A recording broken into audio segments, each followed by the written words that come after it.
Aleluya. Dios los bendiga, hijos. Bendiciones a todos. ¿Cuántos saben que tenemos un Dios que nos ama? Y te digo una cosa, en esos tiempos, decía mi esposa hace rato, la salud es una bendición, amén. Y si Dios nos tiene con bien, es por algo, hermanos. Y tenemos que ser agradecidos con Dios por tener nuestras vidas con bien, amén. Abran sus sagradas escrituras, hijos, así como estamos. Acompáñame a Deuteronomio, capítulo 28, hijos. Deuteronomio, capítulo 28. Allá por el Antiguo Testamento. Cuando lo tengan me contestas con un amén. ¿Ya estamos ahí, hijos? Deuteronomio, capítulo 28, versículo 1. ¿Amén? Dice la Escritura en el nombre del Padre, del Hijo y del Espíritu Santo. Acontecerá que si oyes atentamente la voz del Señor tu Dios, para guardar y poner por obra todos sus mandamientos que yo te prescribo hoy, también el Señor tu Dios te exaltará sobre todas las naciones de ¿qué? Y vendrán sobre ti todas estas bendiciones y te alcanzarán si oyes la voz del Señor tu Dios. Amén. Inclina tu rostro un momento. Padre del cielo, te damos gracias en esta hora por esta hermosa bendición que nos das de poder, mi Dios, aprender de tu palabra en esta hora. Te alabamos, te glorificamos, te bendecimos y te exaltamos, Dios, porque tú eres Dios sobre todas las cosas. Gracias, Señor, por bendecirnos. Gracias, Padre, por cuidarnos hasta el día de hoy, porque hemos visto tu fidelidad hacia nosotros, Señor. Muchas gracias, Padre. Hoy bendecimos no solamente la iglesia, Señor, sino bendecimos también el lugar donde estamos. Bendecimos esta colonia, Padre. Y que Dios haga una obra poderosa en esta colonia y en nuestra ciudad, Señor. Porque tú nos has puesto aquí, mi Dios, y debemos de obedecer lo que tú tienes para nosotros. Muchas gracias, Señor. Amén, amén y amén. Toma tu lugar, hijo. Quédate un momentito. Fíjate bien, hijos. La palabra en Deuteronomio, en la Biblia en hebreo, en nuestra Reina Valera dice, acontecerá que si oyeres, acontecerá.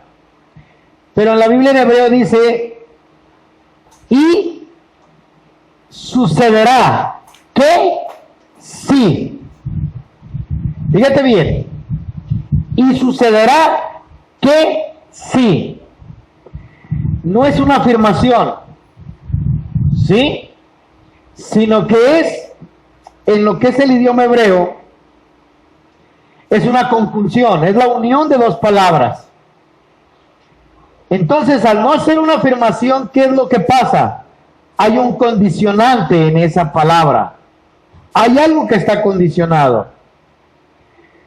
Cuando nosotros obedecemos a los mandamientos del Señor, lo primero que viene de bendición a tu vida es paz. La Escritura lo denomina como shalom. Y es la paz que viene de Dios y que sobrepasa todo lo que es comprensible para el ser humano. Porque es en esos momentos de tribulación, en esos momentos de angustia, es donde tú puedes obtener esa paz que solamente Él da. Amén. Ahora, fíjate bien. Otra situación. Aparte de la paz, viene seguridad a nuestra vida. Es la seguridad que sobrepasa todo entendimiento. Que en medio de la tribulación, en medio de las situaciones, tú puedes estar seguro. Amén. De la bendición de Dios. Gracias, hija. Que Dios está ahí. Pero viene una tercera situación. Y es prosperidad. Y fíjate bien lo que estoy diciendo. Prosperidad. Mucha gente está peleada con esta palabra de prosperidad. Porque luego dicen, no, es que a los cristianos, los evangélicos, nada más hablan de tener. Y te digo una cosa, no es que hablemos de tener y tener, no. Hablamos de algo que viene y sucederá que sí. ¿Se dan cuenta? Y sucederá. Es algo que va a suceder. Pero hay un condicionante. Si obedeces. ¿Se dan cuenta? Hay una clave que es meramente insignificante. Si obedeces. Si obedeces. Ahora, cuando tú obedeces, el texto se transforma. Y esta palabra toma un sentido.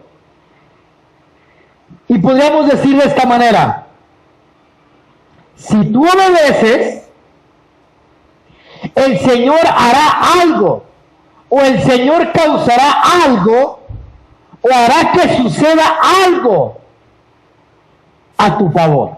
Amén. La palabra que utiliza ahí el Señor, donde dice y sucederá, la palabra es eket. Y eket en hebreo quiere decir recompensa. Pero aparte de recompensa, quiere decir consecuencia. Entonces quiere decir que si yo obedezco, habrá una consecuencia por mi obediencia. Amén. Le podríamos decir así: y sucederá que si tú obedeces sus mandamientos, el Señor recompensará tu vida con amor, con bendición. Y hay una palabra en hebreo preciosa que es parnasá. Y la palabra parnasá significa sustento. El Señor dará tu sustento para todos los días de tu vida. Por eso es que dice la Escritura que no hay hijo de Dios que mendigue pan. ¿Te das cuenta? No hay hijo de Dios que mendigue pan. Pero si es hijo de Dios, ¿vive en qué? Aleluya, ya estás entendiendo, ya estás comprendiendo esto. Aleluya. Entonces, perdón lo que voy a decir, es sin molestar y sin agravar a nadie. Pero quiere decir que cuando yo estoy batallando en una área, y voy a decir económica, si yo estoy batallando en el área económica, ¿por qué estaré batallando? Hay una área donde yo estoy ¿qué? Aleluya. Voy a llegar a un punto más adelante, no me voy a adelantar ahorita, pero quiero que lo entiendas bien. Hay otra palabra que es parecida a eket, y es akeit. Akeit es talón de tu pie. Y fíjate lo que significa en el sentido hebreo. ¿Cuántos mandamientos grandes hay? ¿Cuántos mandamientos grandes hay? 10. Y 10 son los valiosos. Y los otros, de 10 se derivan 603. Pero nosotros nada más conocemos 10. Los otros 603 nunca nos hemos preocupado por conocerlos. En total hay 613. Se dice que las primeras tablas que le fueron dadas a Moisés y fueron labradas por la mano y escritas por el dedo de Dios en la montaña, eran de zafiro. Esas tablas, al ser de zafiro, se traslucían de un lado hacia otro y podías ver a través de ellas. Se dice que esas dos tablas tenían los 613 mandamientos flotando en ellas. Y la idea de tener esos 613 mandamientos ahí era para que el hombre, cuando las viera, tan solo al verlas, aquellos 613 mandamientos quedaran enclavados o quedaran escritos o quedaran puestos en su mente y en su corazón para provocar que el hombre amara al Eterno. Amén. Pero en un arranque de nuestro buen Moisés, ¿qué hizo? Las quebró. Y el Eterno le dice, vuelve a subir, pero ahora a ti te van a costar. Lábrate tú unas piedras idénticas. Pero ya no fueron de zafiro, ya fueron vil piedra. ¿Y Moisés tuvo qué? Y escribirlas. Pero Dios lo había diseñado. Haz de cuenta, Javier, que tú al ver, haz de cuenta que esta es la tabla. Javier se acerca, ve a través de la tabla y ve los mandamientos volando ahí. Inmediatamente el Eterno iba a obrar para que esos mandamientos quedaran grabados inmediatamente en tu mente y en tu corazón. Por ende, ¿qué ibas a hacer, Javier? Obedecer. Amén. Ok. Acompáñame a Mateo, capítulo 22, verso 37 y al verso 40. Amén. A ver, Rubén y Rubén, porque luego van a decir, el pastor se aventó ese texto y no venía ahí, a lo mejor ni viene. ¿Me lees, hijo? De aquí del 37 al 40, tal como dice ahí, tú no te preocupes. Y dijo, amarás al Eterno, tu único Elohá, con todo tu corazón, y con toda tu alma, y con todos tus bienes. Ajá, ¿cómo dijo? Con todos tus bienes. ¿Sí dice? Sí. Bueno, síguele. Este es el primero y más grande mandamiento, y el segundo es semejante. Amarás a tu prójimo como a ti mismo. De estos dos mandamientos cuelga toda la Torá y los profetas. Toda la ley y los profetas. Gracias, hijo. Sí dice, ¿verdad, hijo? Sí dice. Ok. Imagínate. Pero amarás al Señor tu Dios, y todos decimos, yo amo a Dios. Pero cuando te toca en el bolsillo, ¿con todos tus qué? Y en la Reina Valera dice, con toda tu alma y con toda tu qué? Mente.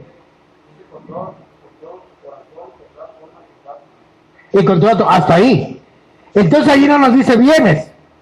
Pero en la Biblia original en hebreo, sí dice, y amarás al Señor con todos tus bienes. La traducción es, amarás al Señor aún con todos tus recursos. Aleluya. Te voy a poner un ejemplo sencillo. ¿Qué hizo la viuda aquella cuando el Señor Jesús llega y se pone a un lado del alfolí? Y empiezan a pasar a aventar. ¿Y aventaban de qué? De lo que les sobraba. ¿Y la viuda qué hizo? Dio lo que qué. Dio todos sus qué. Dio todos sus recursos. Era lo único que tenía. Eran todos sus qué. Recursos. Y el Eterno dice, de cierto os digo que esta mujer dio más que todos ustedes. Porque ella dio sus últimos recursos de vida, literalmente. ¿Y tú crees que Dios le va a dejar sin nada? Dios la bendijo. Voy a darte otro contexto de ahí. ¿Qué hace la viuda con Elías? Llega Elías a la casa de la viuda y le dice, mujer, dice, mi señor, nada más tengo un puñado de harina y un poco de aceite. Iba a hacer 2 tortas, una para mi hijo y una para mí, y nos íbamos a dejar morir. Y dice el profeta, dame a mí primero. Fíjate el equivalente de esto. Dame a mí primero. A ver, razonamiento humano. A ver, mi señor, ¿qué parte no entendiste de que yo nada más tengo 2 tortas, o voy a hacer 2 tortas, ¿Y qué parte no entiendes que después nos vamos a dejar morir mi hijo y yo porque ya no hay nada? O sea, ¿qué parte no entiendes? Ya no hay harina, ya no hay aceite, ya no hay nada. ¿Qué parte no entiendes de que yo te tenga que dar a ti primero? O sea, el que yo te dé a ti primero indica o implica que te tengo que dar una torta a ti completa, porque eres de buen comer, mi Señor. Y la otra la vamos a tener que partir en dos, mi hijo y yo. ¿Dónde está lo justo? Si lo ves desde ese punto de vista, ¿sí o no? ¿Qué hizo la vida entonces, literalmente hablando, Rubén? ¿Qué hizo? Compartió. Dio sus últimos, ¿qué? Recursos. ¿Y el Señor, y el Eterno la dejó morir? Aleluya. ¿Qué parte no hemos entendido nosotros entonces? Y sucederá que sí obedeces, el Señor hará ¿qué? Algo.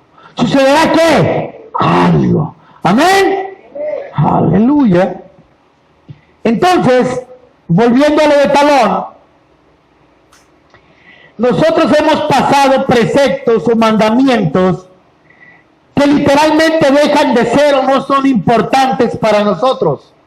Y esos mandamientos los hemos pisoteado literalmente. Esto ha hecho que nuestra bendición sea consumida o nuestra bendición no se vea. Jeremías, rapidito hijos, por favor, Biblia. Alguien que vaya rapidito hijos a Jeremías 31-33. Alguien que vaya a Hebreos 10-16. Alguien que vaya a Hebreos 8:10 y alguien que me acompañe a Romanos capítulo 2. Bueno, ese lo leo yo. El de Romanos capítulo 2, 14 al 16 lo leo yo. Jeremías 31-33, hijos. Amén. ¿Qué dice? Pero este es el pacto que haré con la casa de Israel después de aquellos días, dice el Señor. Daré mi ley en su mente y la escribiré en su corazón. Y yo seré a ellos por Dios y ellos me serán por pueblo. A ver, ¿dónde daría la ley, hija? ¿En dónde? En la mente ¿Y la qué? y la escribiré en su corazón. Doy la ley en la mente y la escribo en el corazón. ¿Correcto? ¿Qué dice Hebreos? Hebreos 10:16, hijos. Este es el pacto que haré con ellos después de aquellos días, dice el Señor. Pondré mis leyes en sus corazones. ¿Dónde pondrá las leyes? Sus corazones. Ajá. En sus mentes las escribiré. Ahora dice el contrario, ¿será que dice la vuelta del otro? En el otro digo que las pondría aquí y acá las escribiría. Acá dice, las daré en su corazón y las escribiré acá. ¡Ay, Dios! Santo el Señor.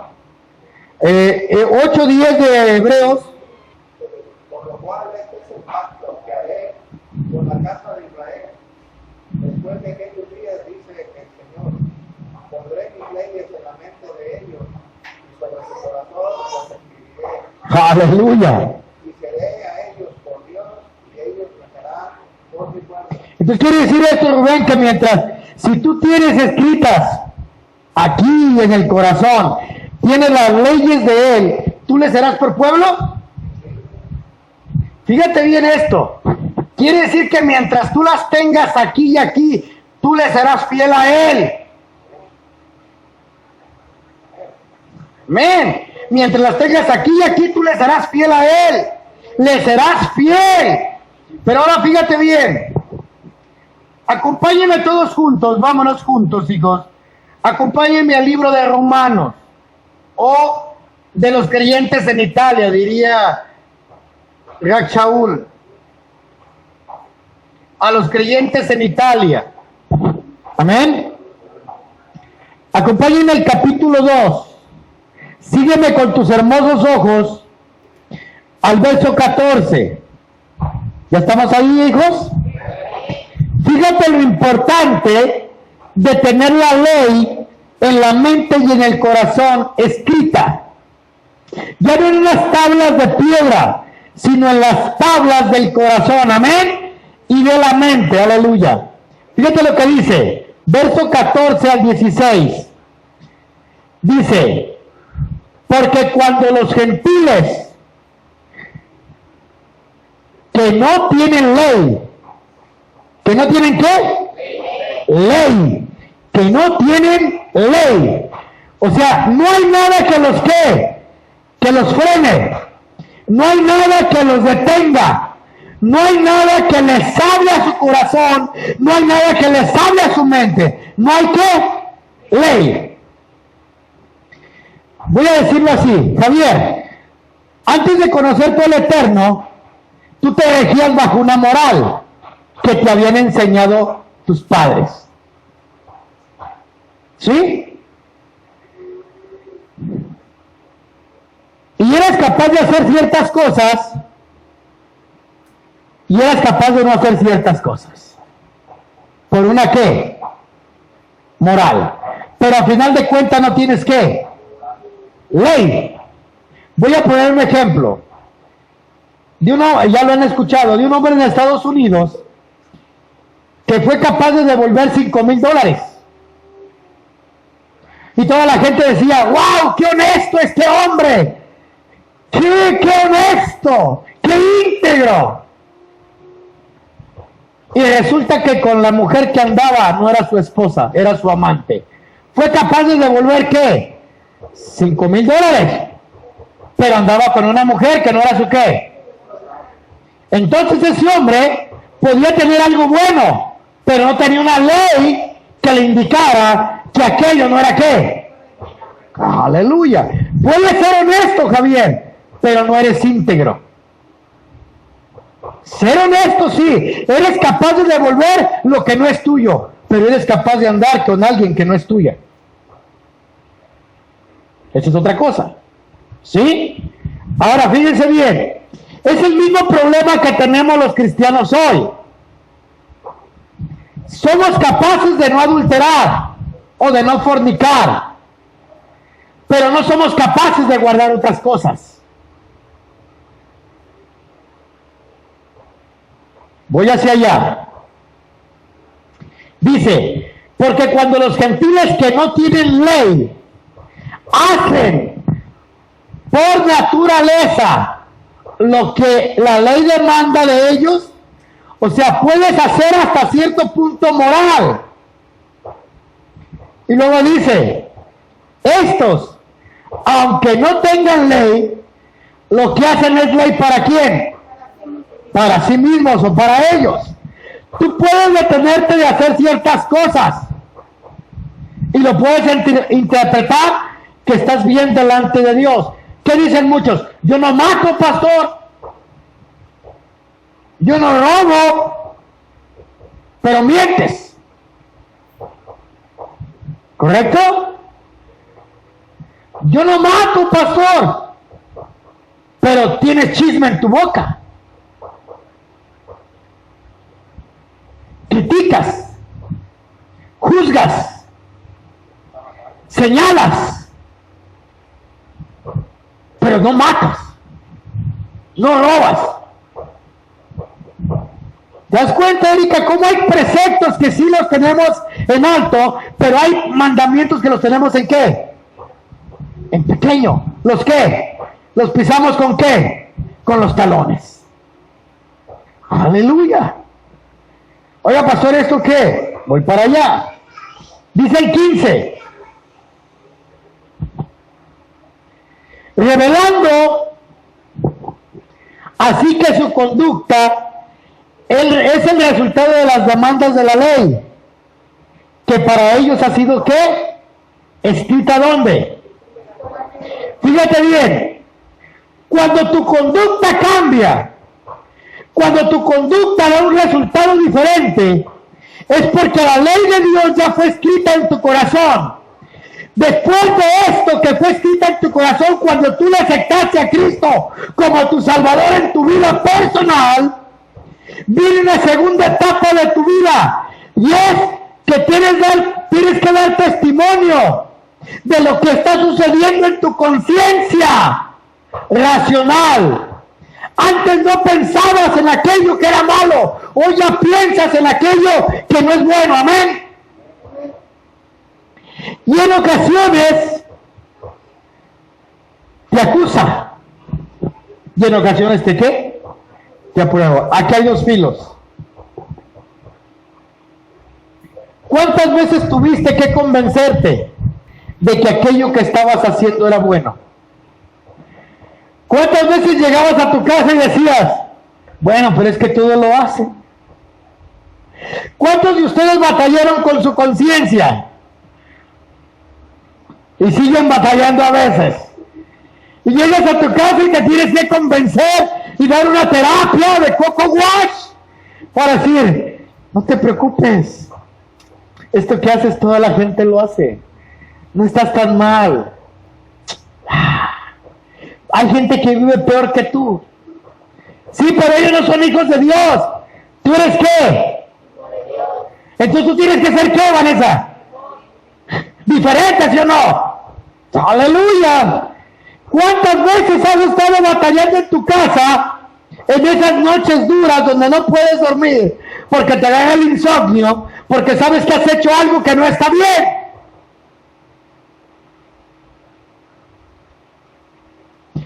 Y son las 3 de la mañana y no duermes. Te dan las 4 de la mañana y no duermes. ¿Por qué? Porque tienes que pensar en aquello y convencerte de que lo estás haciendo ¿qué? Bien. Voy hacia adelante, hijos. Este texto se lo tienen que saber de memoria ya todos ustedes. Es un texto muy conocido. Segunda de Corintios 10:5. Acompáñame ahí, por favor. Y cuando lo tengas me contestas con un amén. ¿Listos? ¿Qué dice Rubén? Derribando argumentos y toda altivez que se levanta contra el conocimiento de Dios, y llevando cautivo todo pensamiento a la obediencia a Cristo. Todo pensamiento tú tienes que ver. Cuando hay pensamientos que no están bien en tu cabeza, ¿a dónde los tienes que llevar? ¿A la obediencia de qué? Y te voy a decir por qué.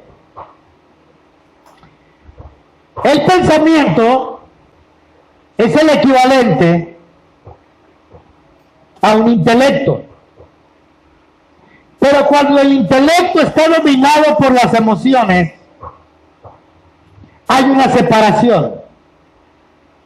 Cuando tu intelecto domina sobre tu mente, hay una separación, hay una división.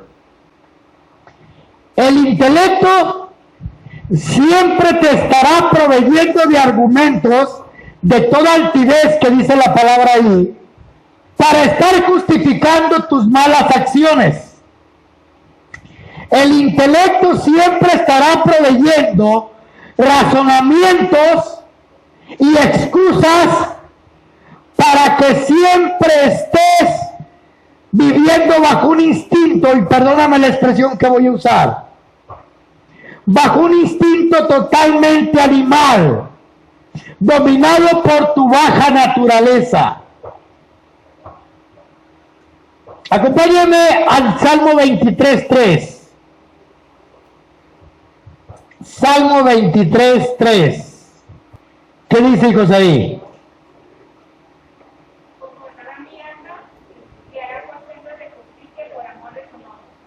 Ok. ¿Confortará mi qué? Confortará mi alma. Aleluya. Confortará mi alma. ¿El hombre es tripartito? ¿Cómo se divide el hombre? Cuerpo, alma y qué? Correcto. ¿Sabías tú que el alma también es tripartita? Y el alma se divide en voluntad, en intelecto y en emociones. Voluntad es la capacidad que todo ser humano tiene en su interior para decidir con libertad lo que quiere lo que anhela, lo que desea y lo que no debe desear. Intelecto es donde se da la razón, se toman las decisiones y se forman las ideas. Emociones son el reflejo de las acciones que tienes dentro de tu corazón, las cuales pueden ser tristeza, miedo, enojo, rencor, resentimiento, ira, etcétera, etcétera, etcétera. Cuando el hombre pecó en un principio, el hombre perdió la comunión espiritual con Dios y quedó dominado bajo su alma y quedó dominado bajo voluntad, intelecto y emociones. Ahora, acompáñame al Salmo 38:4. Observa cuando un hombre está dominado por su alma. ¿Qué pasa? ¿Me lo leen, por favor? Dice, porque mis iniquidades se han agravado sobre mi cabeza. Quítale iniquidades y ponle palabra así como superportero. Ponle palabras, ponle pecados repetitivos. Porque mis pecados repetitivos se han agravado sobre mi cabeza. Ok. Voy a darle otra interpretación ahí. Ponle falta de perdón. Porque mi falta de perdón se ha agravado sobre mi cabeza. Porque la falta de perdón ha hecho que se agrave sobre mi cabeza. Ponle resentimiento. Porque el resentimiento se ha agravado sobre mi cabeza.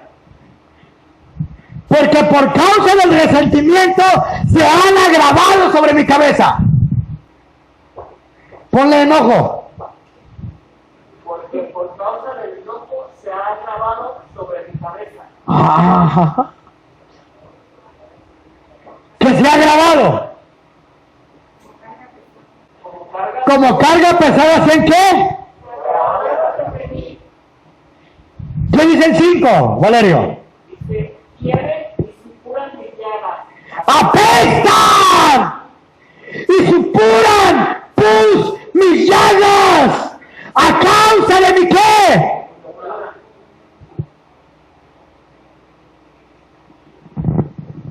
¡Santo Dios! ¿Qué dice el 6? Estoy informado, estoy humillado en gran manera. Ando enlutado todo el día. ¿Por qué? Porque mis lomos están llenos de ardor y nada hay sano de mi carne. Imagínate cuántos cristianos conoces llenos de amargura, llenos de falta de perdón, llenos de resentimiento, llenos de enojo, llenos de iniquidad, llenos voluntad, intelecto y emociones saturados, enfermos.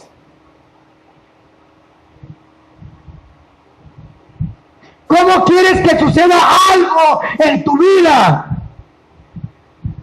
¿Cómo quieres? Santo Dios. Ahora sí, lo anterior fue la introducción, aquí empieza el sermón. Listos, agárrate ahora sí. Pastor, ¿y cómo puedo sanar de esto? Ahorita lo vamos a saber. La mayoría, dice la escritura aquí, porque mis iniquidades se han agravado sobre mi cabeza como carga ¿qué? Pesada. La mayoría del peso que llevas en tu vida y que afecta a tu alrededor, las penas, los lamentos, los dolores, las situaciones difíciles, las podrías haber evitado si tu corazón y tu mente estuvieran sanos. Pero como dejaste que tu mente y tu corazón se llenara de pena, se llenara de lamentos, se llenara de dolor, se llenara de odio, se llenara de resentimiento, se llenara de enojo, de falta de perdón, hoy vives cautivo, sujeto, encarcelado por una enfermedad. Llámese como se llame. Hay 3 formas de salir de ahí. Número 1, deja que el Señor alivie tu dolor al 100%. Amén. Fíjate bien, no estamos en el cielo, ¿verdad que no? ¿Estamos dónde? Y aquí todo es ¿qué? Imperfecto, ¿sí o no? Entonces aquí abajo, algunos días te vas a sentir solo, sola. Algunos días tu corazón se romperá. Algunos otros días experimentarás tristeza, pérdidas, dolor, enojo. Dice la Escritura, airaos, pero no ¿qué? No peques. Que el sol no caiga sobre tu ¿qué? Si sabes que tienes que perdonar, ¿verdad? Pero ¿por qué no perdonas? Hay gente que lleva años sin perdonar. El sol ha caído ¿cuántas veces ya? Solución. Primer solución. Acepta lo que no se puede cambiar. Ora. Dobla tus rodillas. Humíllate. Y enfócate en lo que queda. No en lo que se perdió. Aquello ya se fue. Ya no lo tienes. Ya se fue, Erika, eso ya. Pero estás tan enfocado en aquello que perdiste que no puedes ver lo bueno que tienes aquí.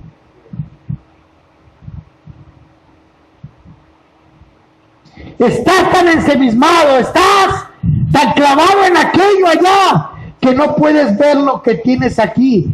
Y por estar pensando en lo que perdiste, no eres feliz con lo que tienes.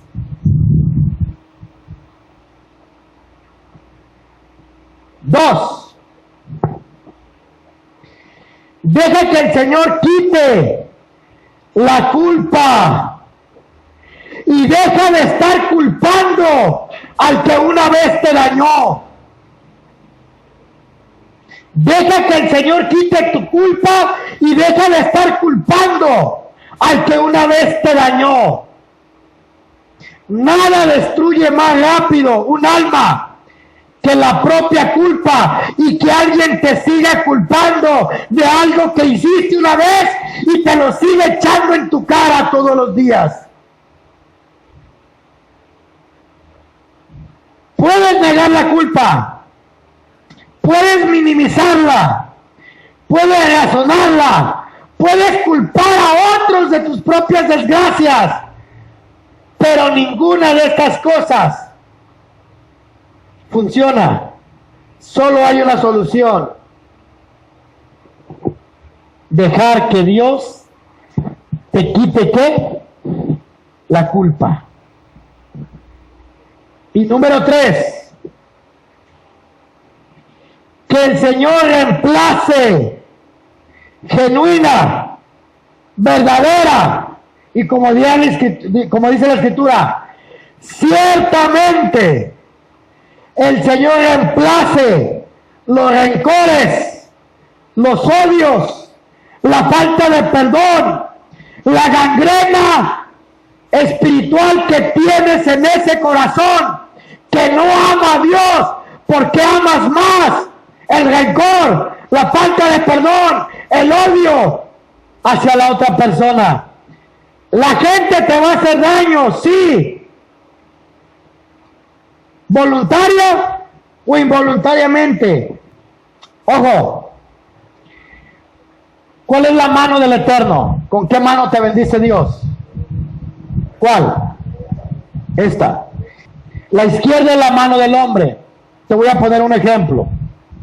Los hebreos usan algo que le llaman tefilín. Los tefilines son unos pequeños cuadritos de piel o de cuero. Uno se usa para amarrarse aquí en la cabeza y queda el cuadrito aquí enfrente. El otro cuadro se pone a la altura del brazo aquí y da a la altura del corazón. Y se dan 7 vueltas con el cuero sobre el brazo al llegar a esta altura.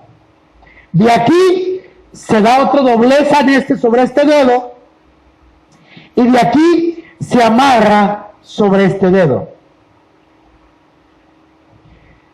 ¿Por qué esos cuadritos? Porque esos cuadritos contenían 4 partes muy importantes para los hebreos. Amarás al Señor tu Dios con todo tu corazón y con toda tu mente.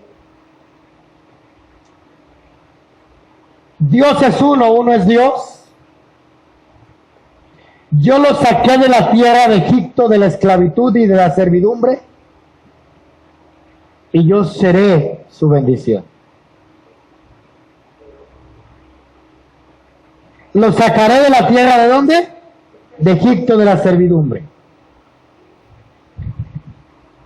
Hoy tú ya no usas un tefilín, ¿verdad, hija? ¿Tú usas alguno? Hoy el tefilín lo tienes grabado aquí, Rubén, y aquí. Los hebreos todavía lo usan físico, nosotros ya es espiritual. ¿Amén? Bueno, me supongo, creo que así debe de ser. Pero, ¿cuántas veces alguien te ha hecho daño y tú le has devuelto el daño por otro daño? ¿Cuántas veces te desquitaste con algo físico de la otra persona?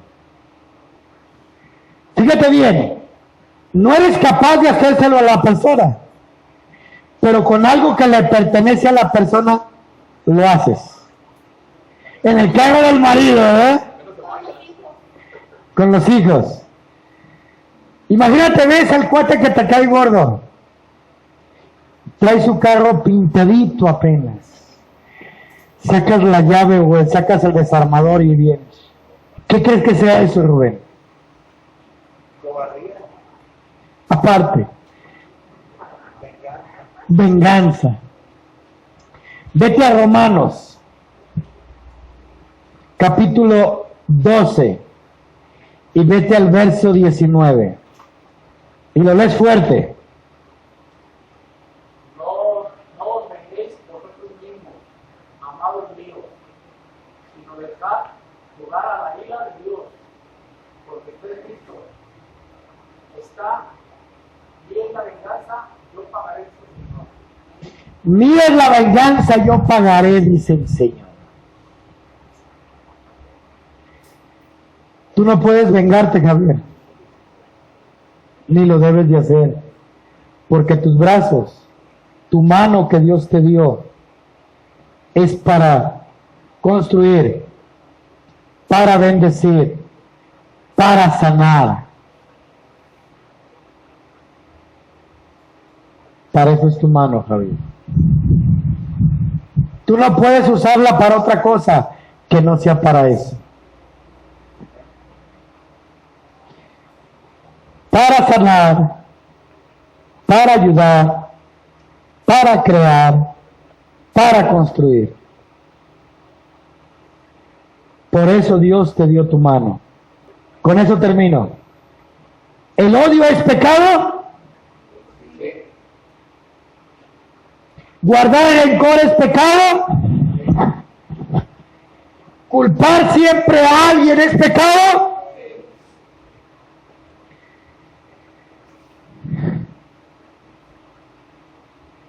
Dice la Escritura: amarás al extranjero con todas sus diferencias.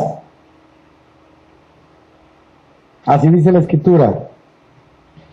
Y voy a terminar ya con esto. ¿Cuántos ojos nos dio Dios, Rubén? 2. ¿Uno qué? Grábate esto, Vane. Te va a servir para toda la vida, hija. ¿Dios nos dio cuántos ojos? ¿Un qué? ¿Listos? El derecho es para ver el bien. Y el izquierdo es para ver los errores. ¿Para qué es el derecho, Vanessa? ¿Para ver qué? El bien. No es para ver bien, es para ver el bien. Y el izquierdo, para ver los errores. Usa tu ojo derecho para ver a las personas que te rodean, para que siempre veas el bien que hay en ellos. Y usa el izquierdo para ver tus propios errores. Cuando aprendamos a ver de esta manera a la gente, seremos hijos de Dios. Dijo el Eterno, no juzgues, para que no seas ¿qué? El Eterno le dijo, ve con tu ojo derecho a esa persona, para que veas siempre el bien. Usa tu ojo izquierdo hacia ti mismo, para que veas tus propios errores. Siempre que veas a Francisco, Erika, de mañana en adelante, tapa tu ojo izquierdo y siempre velo con el derecho. Y verás que tiene cosas buenas el hombre. Pregúntate ahora, y la conclusión es esta. ¿Por qué no suceden las cosas? ¿O por qué no han sucedido las cosas que están preparadas para mí? ¿Por qué? ¿Será porque siempre he visto las cosas con el ojo izquierdo? Siempre veo lo malo, lo defectuoso, los errores de las personas, pero nunca veo lo bueno que tienen. Quizás será porque nunca he agradecido lo que han aportado a mi vida dentro de lo malo, quizás. ¿Por qué no suceden las cosas? ¿Será porque realmente mi corazón todavía no es sano en varias áreas? ¿Por qué siempre estoy culpando? ¿Será porque realmente todavía no perdono?